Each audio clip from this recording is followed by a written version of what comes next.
eli terve. Tervetuloa uuden videon pariin pitkästä aikaa. Ei ole hetken tullut videoita, koska en ole jaksanut kuvailla nyt kesäaikana, eikä ole ollut mistään mitään kuvattavaa. Mutta nyt olisi chippiin tullut paljon kaikkea uutta tekniikan osaa. Ja nyt pitäisi tässä videossa unboxailla ja esitellä. Elikkä joo.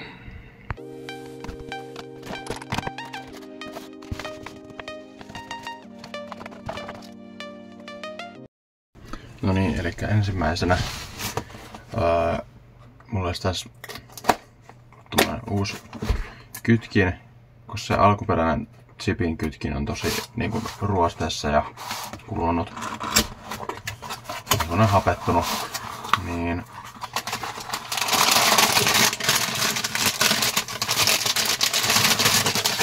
täältä löytyisi tämmönen.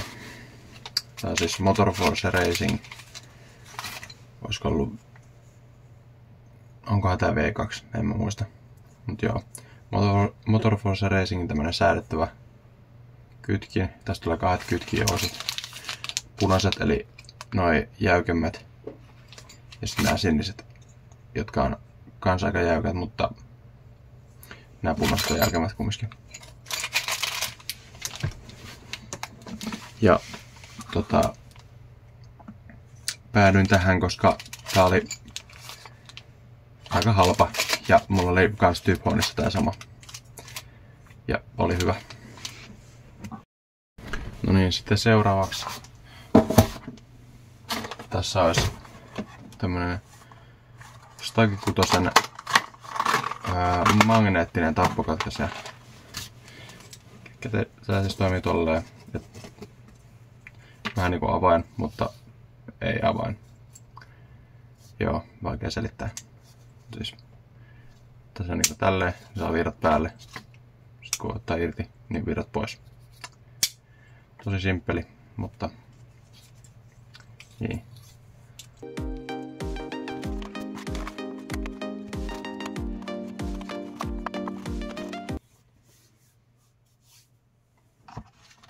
Seuraavaksi täällä olisi uusi Motorforce Shootin sarja. Nää on siis tuohon 17,5 milliseen Dellorton PHV-kaasariin. Nää on näitä 6 millisiä suunnittimia. Ja kokoa 100-122. Sitten seuraavaksi vähän kuljetuksessa kärsinyt paketti. Mutta siis Polinin petarit ja stekat. Ne oli mulla joskus aikaisemmin kans Typhonissa ja toimi hyvin. Ja nää oli ihan hyvä hintaiset kans.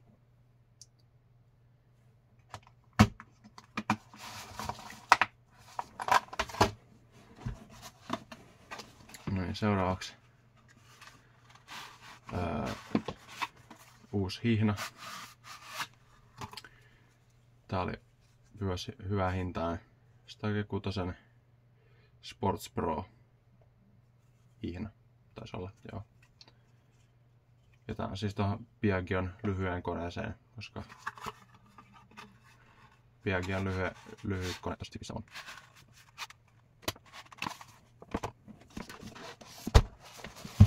Ja sitten varmasti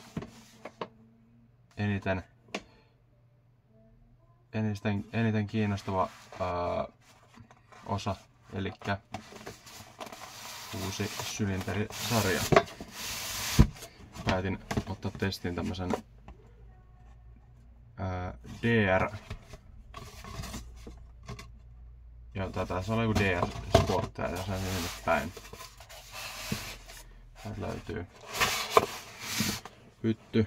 Tää on tämmönen 70cc valurauta sportsylinteri. Hyvän näköinen. Ton näköinen pakaukko. Joo.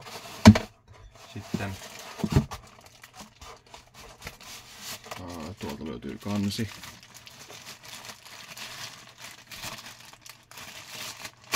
Jos mä saan pois täältä.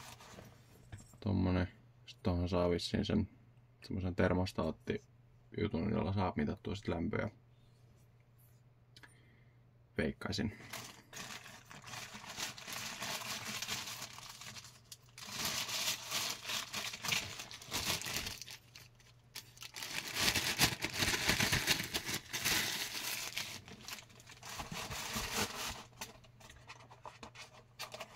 Sitten tietysti joka jonnen unelma, eli tarroja.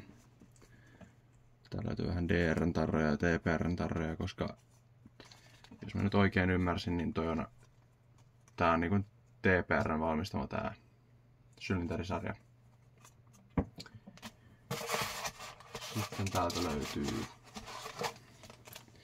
tiivisteet tietenkin.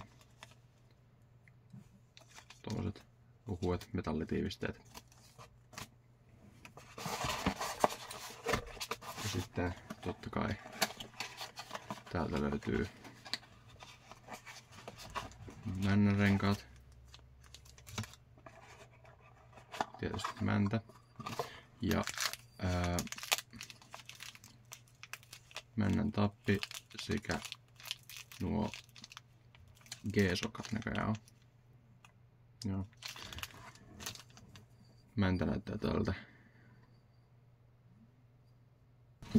Tässä jos haluaa verrata, niin tässä on Airsal T6 mäntä ja tässä on tää DRM mäntä. Tää on siis aika pahasti leiponut, että ei tarvii ihmetellä. Tää on siis 2-renkainen tää mäntä. Ja tää on myös vähän pikkasen pidempi. En tiedä miten se vaikuttaa. Ja sitten tossa on kans Piagion vakio 50cc mäntä. Tää ei ollut jostain syystä leikannut, vaikka tää näyttää tuolta. Mut joo. Semmonen sylinterisarja. Päätä kertaa testiin. Tätä lähdetään katsomaan aikaa. Tämmönen katsotaan. Vasen video. Löydät mitä tätä kertaa kunnon liikaa. Vasen video. Tuota vaarataan.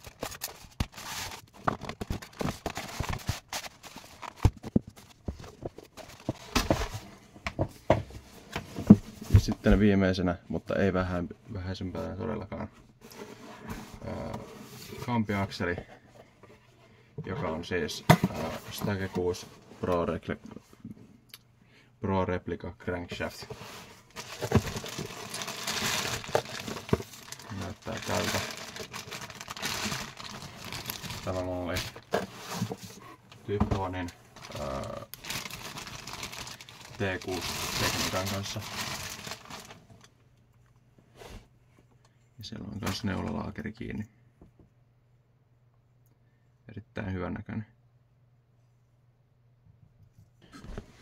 Mut joo, tää video oli tässä. Pistäkää tykkäys, jos tykkäsitte. Ja laittakaa myös kommentteja ja kanavatilaukseen tosta alhaalta. Ja kertokaa kommenteissa, että millaisia videoita haluaisitte nähdä tulevaisuudessa. Juu, se on moro. Ai missä se kaveri tuossa?